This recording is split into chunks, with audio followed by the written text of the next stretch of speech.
Continuamos dentro del módulo de renta fija con este capítulo 2 en el que vamos a medir el riesgo de tipo de interés. Vamos a medirlo y vamos a gestionarlo.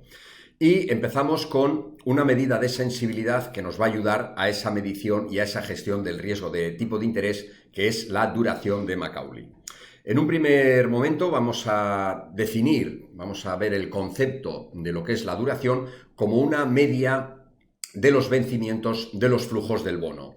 Tenemos una media, pero una media ponderada, no una media aritmética simple, sino una media ponderada, ponderando cada uno de los vencimientos por el flujo actualizado dividido entre el precio. Esta sería la definición de cómo determinar la duración del bono, y eso expresado en una fórmula matemática sería la que tenéis aquí. Habría que empezar con 1 entre el precio, que lo hemos sacado factor común, lo hemos sacado fuera, y luego un corchete. Un corchete que, como veis, es a cada uno de los flujos, primero lo actualizamos y lo multiplicamos por el vencimiento. O sea, primer flujo actualizado por el vencimiento de este primer flujo, así con todos, hasta el último flujo actualizado por el vencimiento. Ese sería el corchete, y por 1 entre el precio determinaría ya la duración del bono. Ahora vamos a verlo con un ejemplo numérico para descifrarlo esto, porque cuando se pone la fórmula teórica pues parece que es complicada, pero luego cuando lo traducimos a un ejemplo numérico pues empezamos a ver la luz, ¿no? Como caso particular, analizar y comentar que si el bono fuera de cupón cero, es decir, si no me pagara cupones periódicamente y el único flujo que me pagara fuera el valor de reembolso en la fecha de vencimiento, pues ahí no haría falta aplicar la fórmula. Podríamos decir directamente que la duración de ese bono cupón cero sería el plazo hasta la fecha de vencimiento. Bien, como os digo, vamos a ver un ejemplo numérico para determinar la duración de este bono. Se trata de un bono que cotiza a la par. ¿Qué significa que cotiza a la par? Significa que el precio es del 100% del valor nominal. Cuando nos hablan de cotizar, nos están haciendo referencia al precio. Si es sobre la par, pues que está por encima del 100%. Si está por debajo de la par, pues menor que 100%. Y este que está justamente a la par sería un precio del 100%. Nos dan cupones del 3%, cupones anuales con periodicidad anual. Nos dicen también que el valor de reembolso es del 100%, que se amortiza por lo tanto a la par, y nos dicen que vence exactamente dentro de 7 años. Lógicamente, si el precio es del 100%, la amortización también es del 100%, pues la TIR coincidirá con el cupón, es decir, la TIR será también del 3%. Vamos a aplicar esa fórmula que hemos visto en la diapositiva anterior, pero ya sustituyendo por los valores de este ejemplo numérico. Como el precio era 100, pues 1 entre 100, empezaríamos la expresión con 1 entre 100 y luego un corchete. Y en este corchete pues vamos aplicando lo que nos decía la teoría. Primer flujo, que es el primer cupón, lo actualizo un año por el vencimiento que es dentro de un año. Segundo flujo, pues sería el segundo cupón, que es del 3%, actualizado 2 años en compuesta, y luego por el plazo hasta la fecha de vencimiento, que sería 2. Y así vamos flujo a flujo hasta llegar al flujo número 7.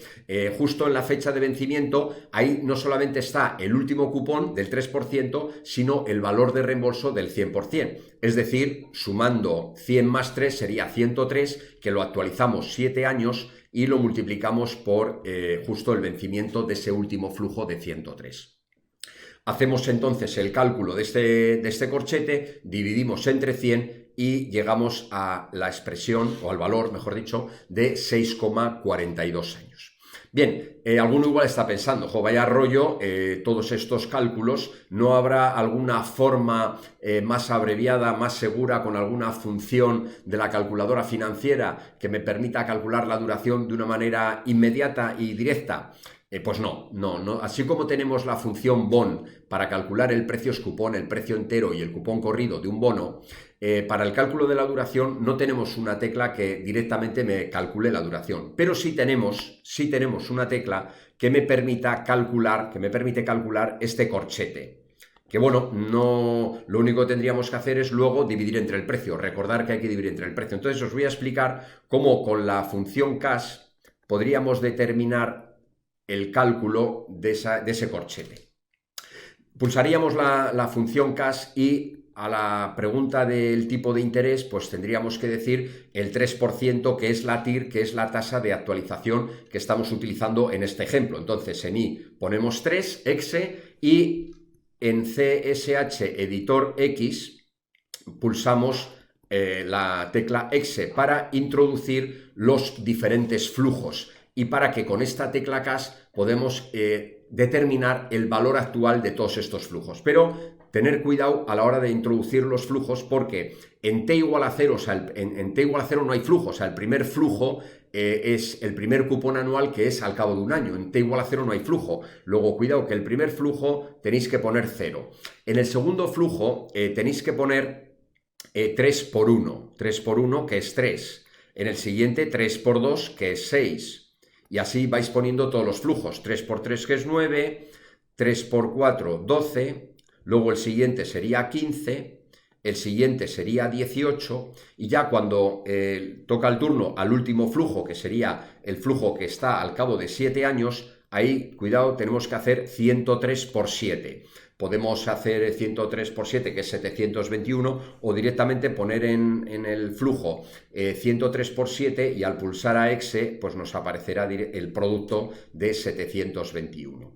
Una vez que ya se han introducido todos los flujos, volveríamos a pulsar la tecla cash y nos situaríamos donde pone NPV, que son las iniciales del valor presente neto, ¿no? El present value, que sería en definitiva el valor actual. Si pulsamos solve justo donde está ahí NPV, nos aparecería la cifra de 642, que sería el valor del corchete. Por último, lo único que tendríamos que hacer es dividir entre el precio, que bueno, resulta que el precio es 100, bueno, si no hubiese sido 100, el que hubiese sido, y eso nos da un valor de 6,42 años, que es precisamente el cálculo que habíamos determinado hace un momento. Lo que pasa es que con esta función financiera, con la función financiera cash, el cálculo del corchete puede resultar más seguro que si lo hacemos tal y como viene en la fórmula o en la expresión matemática del cálculo de la duración. Bueno, una vez que ya tenemos calculado la duración, 6,42 años, vamos a ver una interpretación gráfica de lo que sería ese valor de 6,42 como duración. Y vamos a utilizar el símil de la balanza, del fiel de la balanza. Vamos a representar gráficamente esos flujos de caja actualizados y vamos a situar la duración de 6,42 como donde debería de colocarse el fiel de la balanza para que esa distribución de pesos estuviese en equilibrio.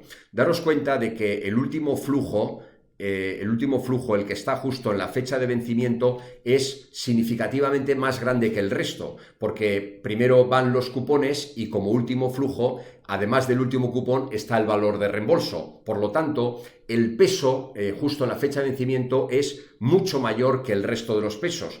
Por lo tanto, es razonable pensar que el fiel de la balanza lo deberemos de colocar pues más cerca del 7 que del 1 para que toda esa distribución de pesos esté en equilibrio, porque al final ese fiel de la balanza me está diciendo cuál es el centro de gravedad de ese conjunto de flujos de caja actualizados.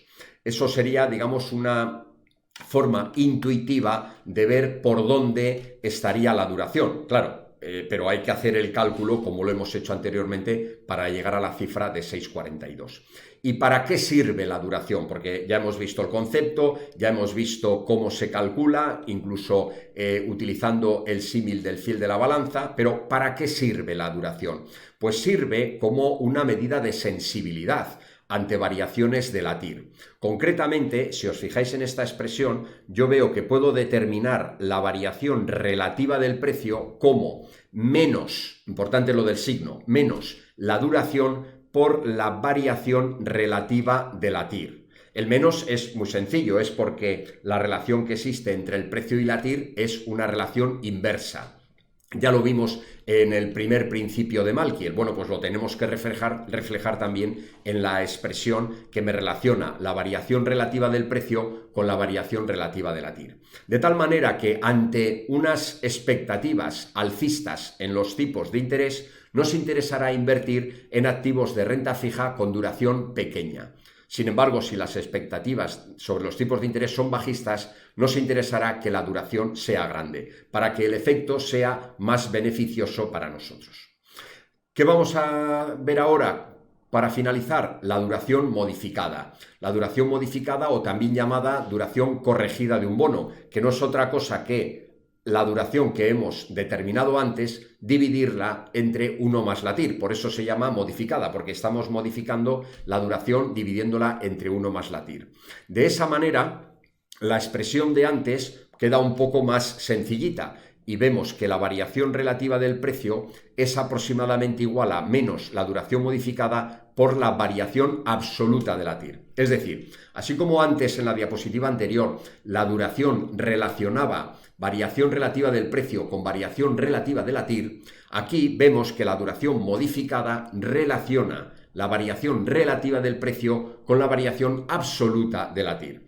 La conclusión en cuanto a qué interesa invertir en renta fija es la misma que antes. Ante expectativas alcistas nos interesa duración modificada pequeña, ante expectativas bajistas duración modificada grande.